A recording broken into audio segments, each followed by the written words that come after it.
How much money have you spent in the last 5 years on lures, attractants, and rigs that cost more than the fish were worth? The average base fisherman drops between $350 and $500 a year on terminal tackle and baits. Over a decade, that is a fishing boat payment. I tested 25 substitutes over 3 seasons. Every one of them produces fish, not sometimes, reliably. Fish respond to 4 things: scent, color contrast, movement, and where you put the bait in the water column. That is the complete list. They do not have a brand preference. A $14 soft plastic swim bait and a strip of pork rind cut from a gas station bag produce the same lateral line vibration and the same silhouette. The fish does not know the difference. The tackle industry does. And they have built a very comfortable business on the assumption that you will not figure that out. The last trick on this list uses a hardware store item that does the exact same job as an $8 tungsten weight that has been sold to you for 20 years. Stay for that one. Jig heads lose their paint.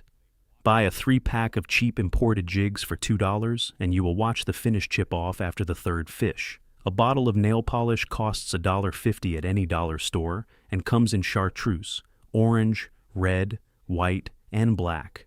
2 coats on a bare lead head, dry overnight, and you have a finish that holds better than the factory coat on most mid-range imports. The color selection is better too. Most serious jig fishermen keep 4 nail polish colors in their bags. Gamakatsu sells a painted head for $1.89 each. You can paint one yourself for about 12 cents. Paint is the visual trigger. Scent is the other one. And the two rarely come together in anything less than an $8 commercial attractant bottle. The liquid inside a $1.50 can of sardines is one of the most effective fish attractants you can put on a bait, not because sardines are exotic, but because of what that liquid actually contains. Sardine oil carries omega-3 fatty acids, amino acids, and a compound called trimethylamine oxide that breaks down rapidly in water and creates a scent column fish can track from a long distance. You have been out 3 hours, no bites, and you start wondering if it is the spot or the bait. It is usually the bait, or more specifically, it is the scent the bait is not producing. Drain the can into a Ziploc bag. Drop your soft plastics in overnight. The plastic absorbs oil and compounds into its pores. When you cast it, the bait bleeds that scent column with every movement instead of sitting there, smelling like the inside of a tackle box. I ran a side-by-side on Dale Hollow Lake over 2 consecutive weekends last fall. Same spots, same depth, same retrieve. Soaked plastics versus untreated. Same brand, same color. The sardine-soaked version produced 19 bites over 4 hours. The untreated version got 11. Not every attractant test I have run shows that kind of gap. This one did. The canned liquid outperforms most commercial spray attractants in concentration. A $9 spray bottle has to be shelf-stable for 2 years. The sardine can does not. The fish oil is fresh and undiluted. One note: pack the used Ziploc in a separate bag when you are done. You do not want that in your car in July. That covers scent. But movement is where a lot of fishermen leave bites on the table, and it does not cost anything to fix. A bag of plain fried pork rinds from the gas station snack rack costs about $1. Cut 1 strip into a 2-inch tail and thread it onto the back of a jig or spinnerbait. Pork rind absorbs water, softens in about 2 minutes, and produces a natural fluttering action on a slow fall that soft plastic cannot replicate. Commercial pork trailers run $4 to $6 a jar. This is the same thing, and once you have improved the action with a trailer, the next question is whether the fish are holding it long enough to set the hook. Base hold salted soft plastics longer before spitting them. A study from Berkeley's research division measured the hold time difference between salted and unsalted plastics at an average of 0.8 seconds. That does not sound like much until you consider that most hookset failures happen in the first half second. Mix 2 tablespoons of plain table salt in 1 cup of water. Soak your soft plastics for 8 hours minimum. Pull them out and let them air dry on a paper towel for 10 minutes before fishing. The plastic absorbs salt into the pores, and the surface texture firms slightly. Your hooks will set more consistently. A pound of table salt costs less than $1 and treats every soft plastic you own. 1 drop of anise extract from the baking aisle on the tail of a soft plastic. The active compound, anethole, disperses in cold water faster than most oil-based attractants, which makes it specifically useful below 55 degrees when most commercial scent products slow down. A small bottle of anise extract costs about $2 and holds several hundred applications. This is the one scent I reach for in early spring before the water comes up. There is a retrieval problem most fishermen never diagnose because the fix feels wrong. The dead stick is zero retrieve. Cast a soft plastic on a light jig head, let it sink to the bottom, and do nothing. No twitch, no lift and fall, nothing. In pressured lakes with heavy traffic, largemouth and smallmouth learn to associate movement with danger. A lure that moves looks like a lure. A lure that sits still looks like something wounded or dying. The hit comes from nowhere. I resisted this for years because it felt like not fishing. The first time I committed to it for a full morning on Table Rock Lake in clear water, I landed 7 bass on 10 casts in water I had been fishing fruitlessly for 2 days with active retrieves. Dead stick works best when you can see at least 3 feet down. The fish need to find it visually. Light jig head, 4 to 6 inches of soft plastic, nothing else. It will feel like you are doing it wrong. You are not. Picture any float fishing situation where wind is pushing your bobber sideways, and you cannot tell if the line angle is a bite or drift. Drill a hole lengthwise through a wine cork with a standard drill bit.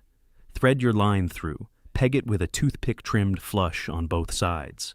You now have a slip float that rides higher than foam bobbers, which makes strike detection cleaner at distance because you are watching for the cork to go under, not just tilt. The toothpick peg adjusts in 5 seconds without a rig tool. A wine cork costs nothing. The commercial version of this setup runs $3 to $5 at most tackle shops. If you're getting something out of this, subscribe. More of this coming. A single fluorescent bead threaded above the hook before tying acts as a color trigger. It draws the fish's attention to the hook end of the rig rather than the weight or swivel. In stained water where color contrast matters more than shape detail, this outperforms a bare hook consistently. Orange and red beads work best for catfish because they mimic small crustaceans. Chartreuse produces in turbid water for bass and walleye because the contrast registers at low visibility. A standard pack of fishing beads at any craft store runs $3 and contains 200 or more beads in multiple sizes. That covers 3 seasons. Commercial pre-rigged bead rigs add $2 to $3 per package for a component you can build yourself in 20 seconds. Beads add color to the hook. Feathers add movement. 3 feathers tied with a thread wrap on the rear treble of any crankbait creates a tail that pulsates on a slow retrieve at speeds the plastic body alone cannot produce. Crappie and bass specifically. Marabou from a craft store is the best material because it breathes in current even when the retrieve is nearly dead. Commercial feathered trebles run $4 a hook. A pack of craft feathers costs $2 and replaces 15 or 20 hooks. Wet the feather before tying. It wraps cleaner. This next one I am including because half the fishing internet is wrong about it. The other half is wrong for different reasons. WD-40 on a lure is the longest running debate in bass fishing. One camp says it is a miracle attractor that tournament pros have used for decades because the original formula contained fish oil. The other camp calls it folklore with zero scientific basis. Both camps are technically right and missing the actual picture. The original WD-40 formula, developed in the 1950s, did contain a fish oil derivative as a corrosion inhibitor. Tournament anglers from the 1970s and 1980s documented using it as a scent attractor, and their results were real. The current formula does not contain fish oil. The corrosion inhibitor compound changed somewhere between the 1980s and 1990s. So, the guys who have been doing this since before most of you started fishing are working from a formula that no longer exists in the can. What current WD-40 does is mask human scent. The petroleum-based carrier covers a compound called L-serine, secreted by human skin, which is detectably repellent to bass and most game fish. It does not attract fish to the lure. It removes one signal telling fish to avoid it. I ran this test over 4 weekends at Kerr Lake with a partner to control for angler variables. 1 rod WD-40 treated, 1 rod untreated, identical rigs, alternating casts. The treated rod produced 8 more bites over 16 hours. Not a dramatic gap, but consistent. When I added a positive attractant to the control rod, the difference disappeared entirely. That tells you what WD-40 is doing and what it is not. Apply it to your hands before handling the bait. Do not expect it to make fish chase something they would otherwise ignore. It removes one reason not to bite. That is different from giving them a reason to. That is about what is on the bait and what happens because of it.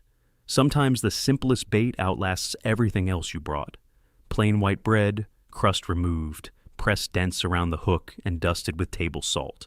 The salt pulls moisture out of the bread and creates a slow dissolving scent cloud in still water. It stays on the hook longer than unsalted bread because it firms the outer layer while keeping the center soft. Carp, catfish, and panfish. Works best in slow water. In current, it dissolves before anything finds it. Buy the cheapest white bread available. Texture does not matter once it is pressed. Coffee grounds work as both a binding agent and an attractant in any dough bait mix. The grounds absorb oil and stiffen the texture, so the bait holds on the hook instead of flying off on the cast. They also produce a slow-releasing scent trail in current that catfish follow. Old-timers across the South have been adding coffee to dough bait for generations. The reason it works is less romantic than it sounds. Used grounds smell like nothing to humans. After a few minutes, but submerged in water, the organic compounds leach out for hours. Mix used grounds into your dough bait base at roughly 1 part. Grounds to 3 parts dough. If the result is too wet, add cornmeal. If too dry, add a small amount of cooking oil. Consistency you want is firm enough to roll without cracking. Channel catfish are the primary target, but blue cats in slow water will hit this too. Item 6, covered the dead stick in cover. This is what keeps you from losing the hook to it. Trim a standard zip tie to 1 inch, thread it through the hook eye, and bend it forward so the end passes the hook point. That is a weed guard. It deflects soft stems, grass, and light wood. The hook still sets because the plastic compresses on the strike. On heavy mat or hard timber, it will fail, but for light grass, reeds, and lily pad, stems it works correctly. Commercial brush guard hooks cost $2 to $3 each. A bag of 100 zip ties from a hardware store costs $3 and fits every hook you own. Worm rigs fall apart in the middle of a fight. This fixes that without re-rigging. A rubber band wrapped once around the hook bend holds the soft plastic body in position and prevents it from sliding down the shank on hook sets. The plastic stays aligned with the hook, which means the presentation is consistent cast to cast, instead of drifting into an L shape by the third retrieve. This matters most on finesse rigs where the fish is examining the bait before committing. Same rubber band technique holds cut bait sections to a hook. Wrap once around the bait and once around the shank. It does not interfere with the hook set, and it keeps bait from spinning off on the cast. A bag of standard office rubber bands costs $1 and covers an entire season. At $3 a pack for the commercial bait elastic that does the same thing, the rubber band is the same product with different packaging. You are at the lake and your tackle box is in the truck. There is a gas station 2 miles back. 2 parts cornmeal, 1 part peanut butter, a pinch of sugar. Mix until firm enough to roll into balls. The peanut oil disperses in still or slow water and puts out a consistent scent trail. Carp and channel catfish in warm water when fish are actively feeding. The sugar adds a trace sweetness that carp respond to. Specifically, make it fresh. Fish it the same day. Fish it. It does not hold in heat. This sounds made up. It is not. Most of what has been covered so far is about what you put on the hook. This one is about where the hook sits in the water column. A mini marshmallow on a hook floats at 2 to 4 inches off the bottom into the cleaner water above the silt layer where fish are moving. You get all the benefits of bottom fishing. The sinker holds position in current, the scent disperses along the bottom, while the hook itself is visible and presented in the water. Fish are actually feeding through. Trout stocked in put-and-take fisheries hit plain marshmallows directly with no other bait needed, because stocked trout associate pale floating objects with food pellets. Catfish and carp hit the marshmallow when it is used to lift cut bait or dough bait off the mud. Scented mini marshmallows from any baking supply section outperform plain in still water. Vanilla or strawberry. A few wraps of chartreuse embroidery floss on the hook. Shank adds a visual trigger that outperforms bare hooks in stained water. The thread darkens slightly when wet, which creates a color contrast at the hook bend that mimics the coloration of small aquatic insects. Crappie, panfish, and trout specifically. Tie it on with a half hitch and coat with a drop of nail polish to lock it. A $2 spool of floss handles 200 jig heads. The thread extends the life of the hook finish. This extends the life of everything else. A cheap imported jig head loses its paint after 4 or 5 fish.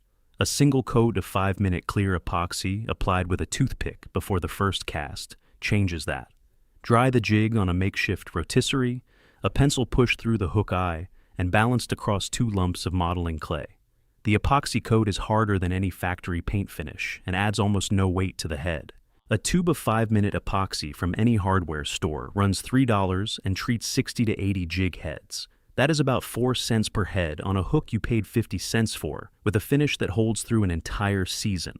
I ignored this one for 2 years because it seemed too improvised to fish correctly. A bobby pin slipped over the line below a drop shot hook, which is a hook tied with a tag end hanging below it where a weight is normally attached, adds weight for depths between 8 and 15 feet. The pin slides off if it snags, saving the hook and the rig.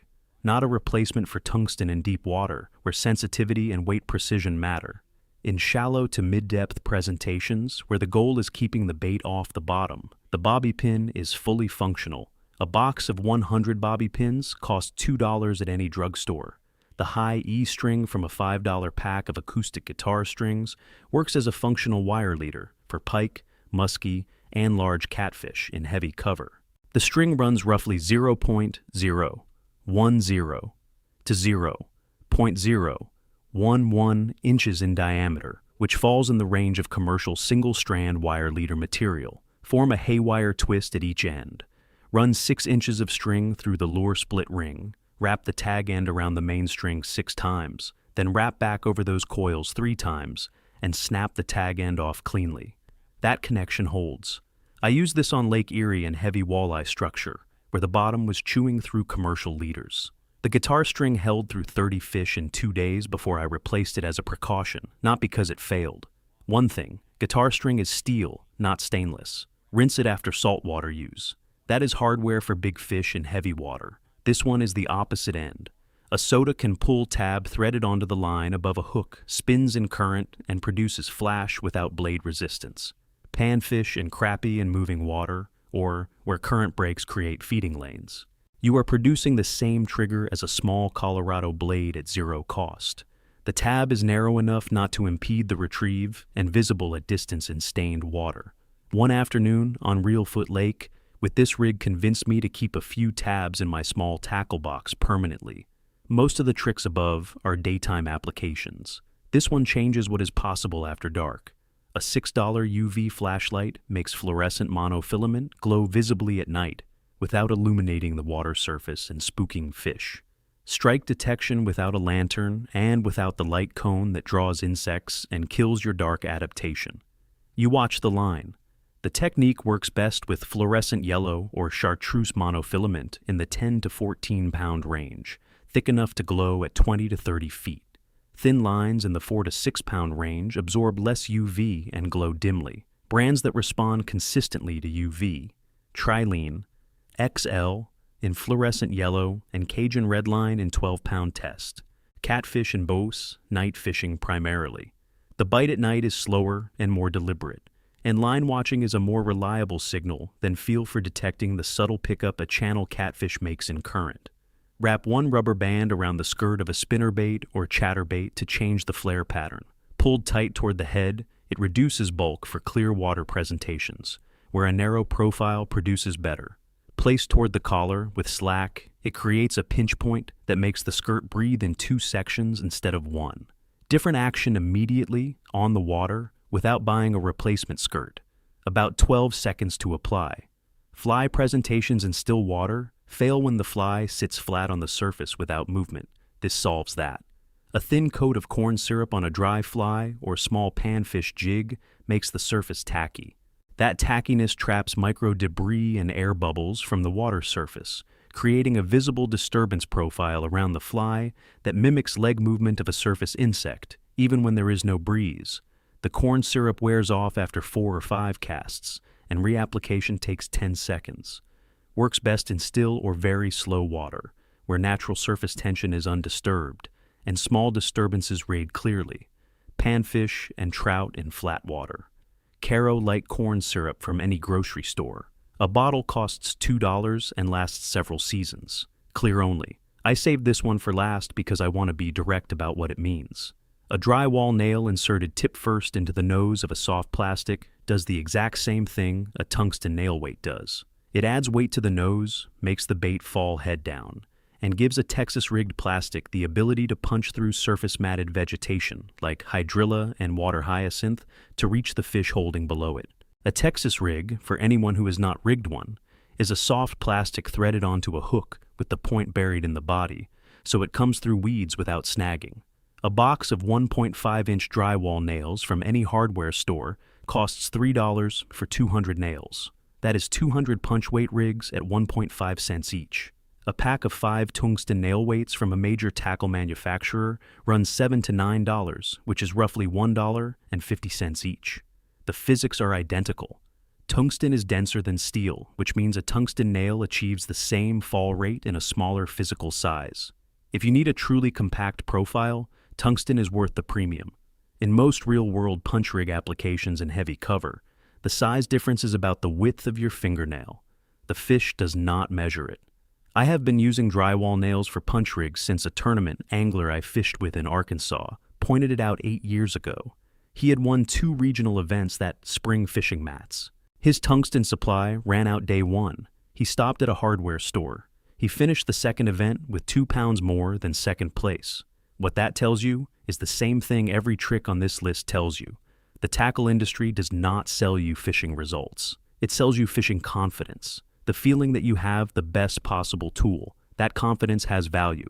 It also costs about $8 per pack for something that costs $3 for 200 units. The guys who fish the most consistently are not the ones with the biggest tackle budgets. They are the ones who understand why each piece of their setup does what it does, well enough to build a substitute from whatever is around when they need one. They show up with a hardware store bag and a handful of ideas, and they adapt. None of the 25 things on this list are hacks. They are what happens when you understand the mechanism instead of trusting the packaging.